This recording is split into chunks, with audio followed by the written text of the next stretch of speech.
Hello friends, welcome to Rishi's kitchen. આજે હું તમને તંદૂરી વેજ ફ્રેન્કી બનાવતા શીખવાડીશ. તો એના માટે ઘઉંનો લોટ અને મેંદાનો લોટ અડધો સરખા માપમાં લઈ મીઠું અને તેલ નાખીને સેમ રોટલી જેવો લોટ બરાબર બાંધી દીધો છે. તમે જોઈ શકો છો કે વધારે ઢીલો પણ નથી અને વધારે કઠણ પણ નથી. એવો સેમ 15-20 મિનિટ પહેલાં લોટ બાંધીને મેં તૈયાર રાખ્યો છે. ત્યારબાદ મેં લીધા છે બાફેલા બટાકા, એને મેશ કરી દીધા છે. ત્યારબાદ વેજીટેબલ્સ બાળકોને ખવડાવવા માટે મેં આમાં થોડા કેપ્સિકમ અને બાફેલા વટાણા એડ કર્યા છે. આદુ મરચાંની પેસ્ટ છે, લીલા મરચાં છે, લીમડો છે, ધાણાભાજી છે અને આ ફ્રેન્કી માટે સલાડ બનાવવા માટે કેપ્સિકમ, ડુંગળી અને કોબી બરાબર પાતળું અને લાંબા શેપમાં મેં કાપીને તૈયાર રાખ્યું છે. તો હવે સૌપ્રથમ આપણે ગેસ તૈયાર કરીશું અને ફ્રેન્કી માટેની આલુ ટિક્કી તૈયાર કરીશું. મેં તેલ ગરમ કરી જ રાખ્યું છે ઓલરેડી. તો એમાં થોડી લીમડો એડ કરીશું. ત્યારબાદ લીલા મરચાં એડ કરીશું.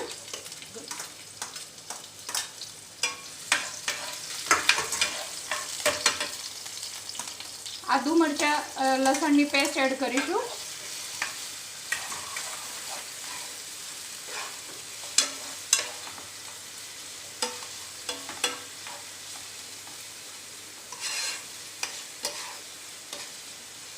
આમાં તમે આદુ મરચાં લસણ તમે તમારા સ્વાદ પ્રમાણે વધતા ઓછા પ્રમાણમાં લઈ શકો છો.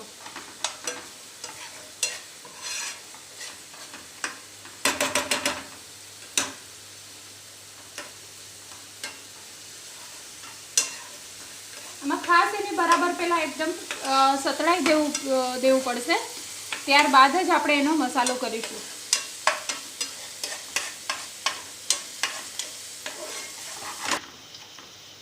ફ્રેન્ડ, જોઈ શકો છો આપણો મસાલો બરાબર સતળાઈ ગયો છે. હવે હું એમની અંદર બાફેલા વેજીટેબલ્સ એડ કરીશ.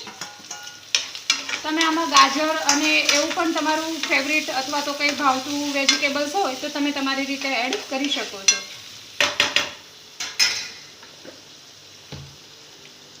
બટાકા બાફવામાં અને વટાણા અને મકાઈ બાફવામાં મેં મીઠું એડ કર્યું છે. તો હું અહીંયા એ પ્રમાણે થોડું જ મીઠું લઈશ.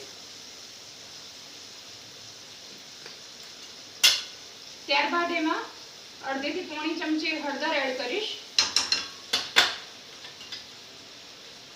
થોડું ધાણા જીરું એડ કરીશ, 1/2 ચમચ.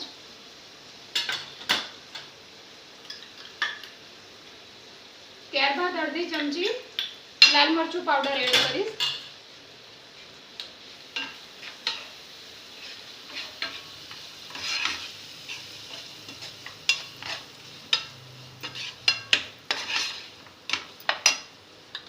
હવે એની અંદર બટાકા મેશ કરેલા એડ કરી દઈશ.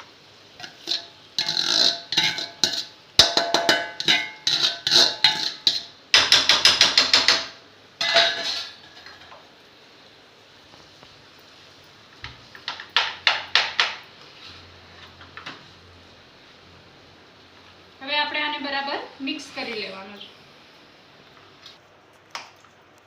ફ્રેન્ડ્સ, જોઈ શકો છો આપણો આલુ ટિક્કી માટેનો મસાલો તૈયાર થઈ ગયો છે. હવે આપણે આને ફરીથી એક બાઉલમાં ગાળી અને ઠંડુ થવા માટે રહેવા દઈશું.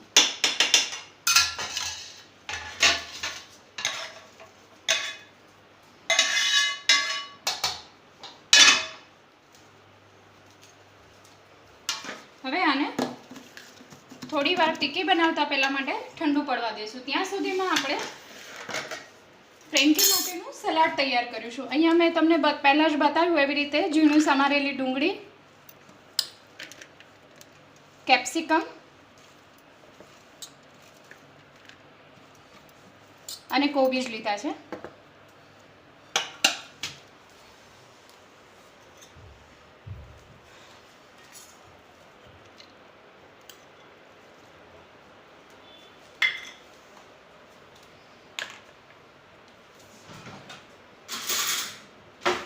આની અંદર મેં ફનફૂડ્સનું વેજ માયોનીઝ લીધું છે, જે તંદૂરી ફ્લેવરમાં છે. તમે આમાં તમારી ચોઈસ પ્રમાણે કોઈ પણ ફ્લેવરનું મેયોનીઝ લઈ શકો છો. હવે હું આમાં એ એડ કરીશ. મેયોનીઝ એટલું એડ કરવાનું છે કે બધા વેજીટેબલ્સમાં પ્રોપર લાગી જાય. ત્યારબાદ થોડું સ્વાદ પ્રમાણે મીઠું એડ કરીશ.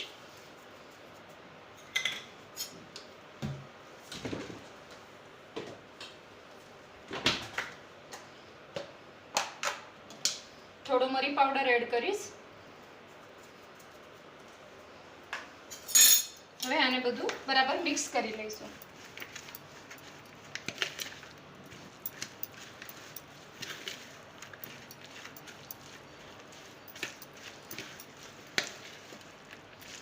તમને એવું લાગે કે વેજીટેબલ્સમાં મેયોનીઝ બરાબર મિક્સ નથી થયું તો થોડું ઓછા પ્રમાણમાં તમે એડ કરી શકો છો. અને થોડું મેયોનીઝ આપણે ફ્રેન્કી બનાવતી વખતે ફ્રેન્કીની રોટલી ઉપર પણ લગાવવું પડશે, તો એના માટે પણ આપણે થોડું રાખવાનું છે.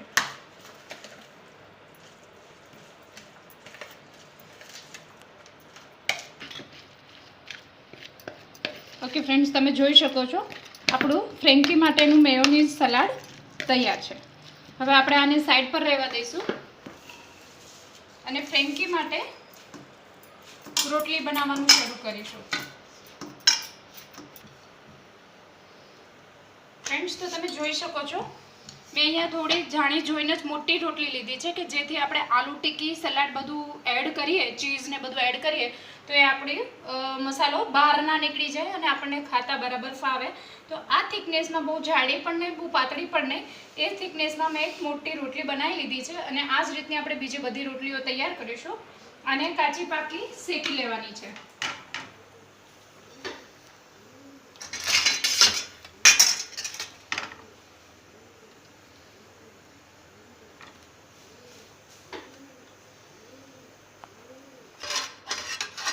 ફ્રેન્ડ, જોઈ શકો છો આપણી આ રોટલી આ રીતે શેકાઈ ગઈ છે. ધ્યાન રાખવાનું છે કે આને આપણે હજુ 2 વખત શેકવાની થશે, એટલે વધારે શેકાઈ ના જાય.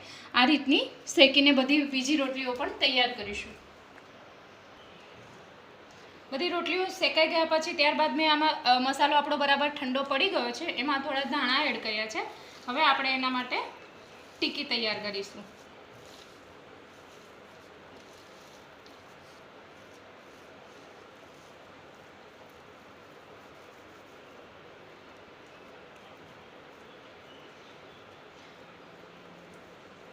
મને ધાણાનો ટેસ્ટ થોડો વધારે જ ગમે છે, એટલે મેં થોડા વધારે પ્રમાણમાં ધાણા લીધા છે. તમે તમારા સ્વાદ પ્રમાણે લઈ શકો છો અથવા તો અવોઇડ પણ કરી શકો છો.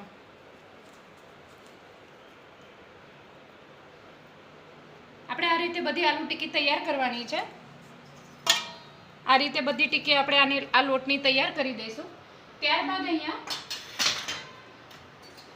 ઘી મૂકીને, ઘી અથવા તો બટર પણ લઈ શકો છો તમે, અને આ ટિક્કીને સેલો ફ્રાય કરીશું.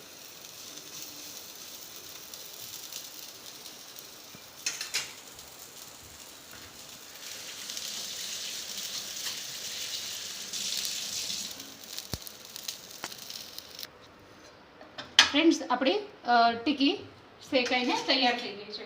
હવે આમાં જ આપણે ફરીથી ઘી મૂકીને આપણી ફ્રેન્કીની રોટલી એને શેકીશું.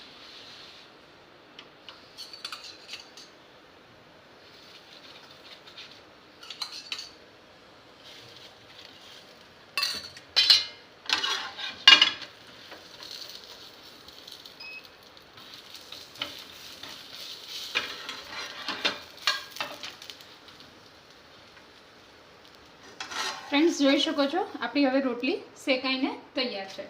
આપણે ગેસને બંધ નથી કરવાનું, શરૂ રાખવાનું છે.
ફ્રેન્ડ્સ, તમે જોઈ શકો છો આપણી રોટલી શેકાઈને તૈયાર છે. હવે આપણે ફ્રેન્કીના ફાઇનલ લેવલ પર પહોંચી ગયા છીએ અને હવે 5 જ મિનિટમાં આપણી ફ્રેન્કી તૈયાર હશે. સૌપ્રથમ એમાં થોડી ગ્રીન ચટણી હું એડ કરીશ. તમને ગ્રીન ચટણી ના ભાવતી હોય તો તમે એને સ્કીપ પણ કરી શકો છો. ત્યારબાદ 1 ચમચી જેટલો કેચઅપ એડ કરીશ. ખાલી કેચઅપ લગાવીને પણ તમે બનાવી શકો છો. ત્યારબાદ આપણે તંદૂરી ફ્રેન્કી બનાવી છે તો થોડું ફરીથી ફ્રેન્કીમાં મેયોનીઝ એડ કરીશું, તંદૂરી મેયોનીઝ.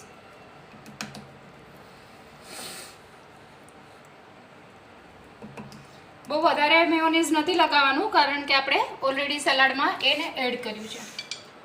ત્યારબાદ આપણે એક આલુ ટિક્કી મૂકીશું જેને આપણે પહેલેથી સેલો ફ્રાય કરેલી છે.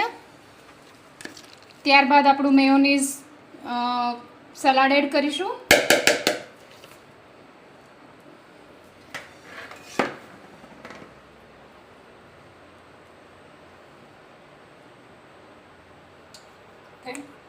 ત્યારબાદ આપણે એમાં ચીઝ એડ કરીશું.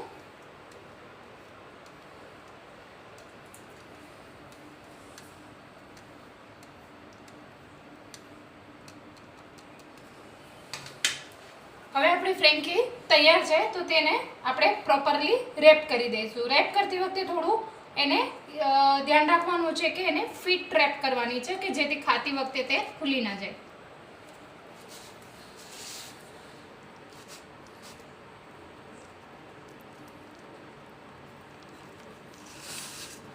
હવે આપણે આને ઘીમાં સેલો ફ્રાય કરી લેવાની છે.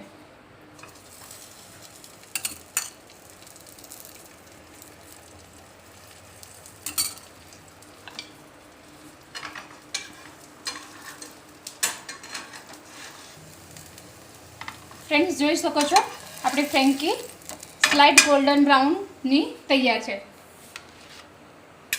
તો ફ્રેન્ડ્સ, લોકડાઉનના પીરિયડમાં બોર થવાને બદલે નવી નવી રેસીપી ટ્રાય કરી શકો છો અને આ તંદૂરી વેજ ફ્રેન્કી ટેસ્ટ કરજો. ચોક્કસ તમને મજા આવશે. Thank you so much.